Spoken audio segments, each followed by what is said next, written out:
Ang parabola ng 10 dalaga mula sa Mateo 25 verses 1 to 13. Kung magkagayon ay makakatulad ang kaharian ng langit ng 10 dalaga na kinuha ang kanilang mga ilawan at nagsilabas upang salubungin ang kasintahang lalaki. At ang 5 sa kanila'y mga mangmang at ang 5 matatalino. Sapagkat nang dalhin ng mga mangmang ang kanilang mga ilawan, ay hindi sila nagdala ng langis. Datapwat ang matatalino ay nangagdala ng langis sa kanilang sisidlan na kasama ng kanilang mga ilawan.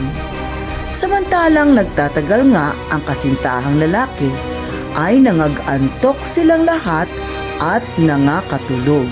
Pagkahating gabi ay may sumigaw, "Narito ang kasintahang lalaki! Magsilabas kayo upang salubungin siya!" Nang magkagayoy, nagsipagbangong lahat ang mga dalagang yaon at pinag-igi ang kanilang mga ilawan.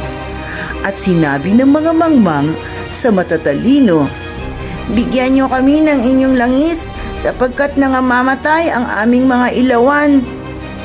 Datapwat nagsisagot ang matatalino na nangagsasabi, "Baka sakaling hindi magkasya sa amin at sa inyo, magsiparoon muna kayo sa nangagbibili at magsibili kayo ng ganang inyo." At samantalang sila'y nagsisiparoon sa pagbili, ay dumating ang kasintahang lalaki. At ang mga nahahanda ay nagsipasok na kasama niya sa piging ng kasalan at inilapat ang pintuan.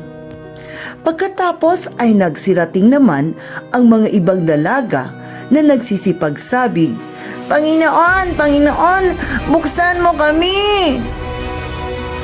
Datapwat sumagot siya at sinabi, "Katotohanang sinasabi ko sa inyo, hindi ko kayo nangakikilala.